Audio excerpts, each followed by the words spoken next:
dice. You never know if it could change your life. Take a chance, you're neither wrong or right.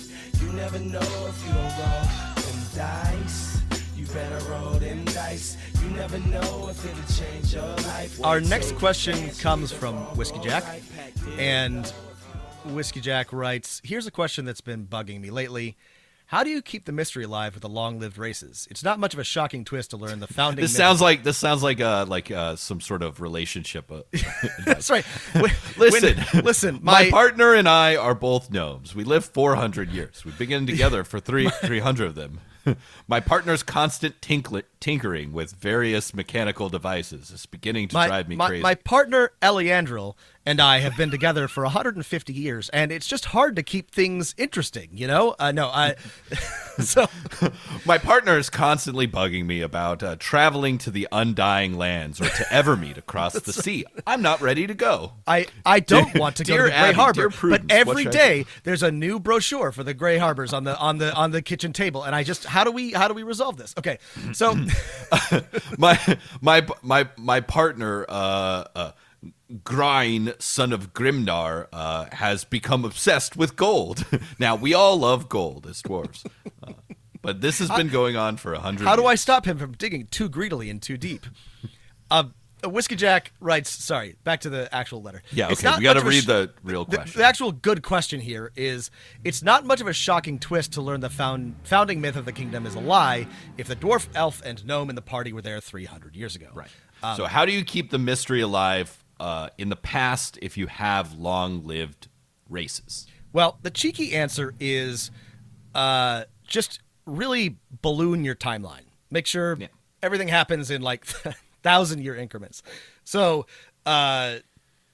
anything exciting that may have happened, 3 dwarf generations ago instead of 3 human generations ago. Now you can also make your long-lived races younger versions.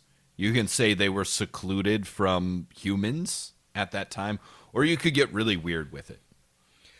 You could get really weird with it. And this was, honestly, this was a very interesting question because it's not that I never think about this, but my players never think about it. They're never like, I'm 150 years old. Wouldn't I know about this? And usually... Yeah, they kind of forget. And very rarely do I have a player that wants to play a very old PC, which I suppose is, a weak spot or a blind spot of mine, because if you did, then you would have to sort of consider this. But I don't know that if you have I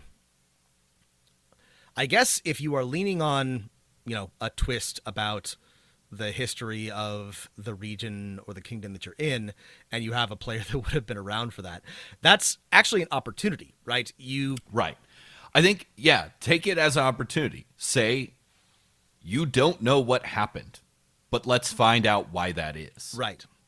And you can give that player or those players unique knowledge. I mean, here's the thing.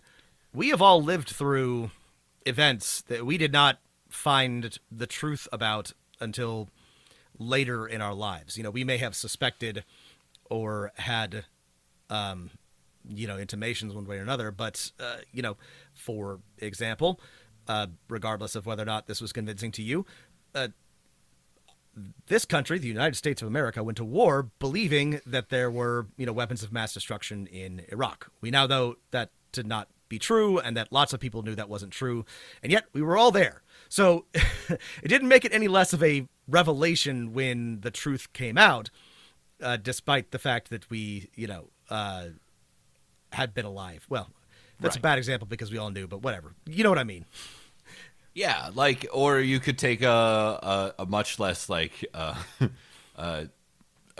Tanya Harding, right? Everyone's like, oh yeah, Tanya Harding was a cheater or something like that. Well, I mean, the truth is a lot more complicated. Truth is more complicated, right? The truth, Tanya Harding probably didn't hire. May have been done dirty, yeah. Yeah, ice skating. But everyone believed the other thing. Or you can just say, all right, you were alive, you were around for this, you don't know, let's come up with why you don't know. Is it because as an elf or a gnome, you have so many memories that occasionally you store them in the elf spirit stones back in Elf Town? And so maybe part of the mystery is we could go retrieve your memories, or something like that.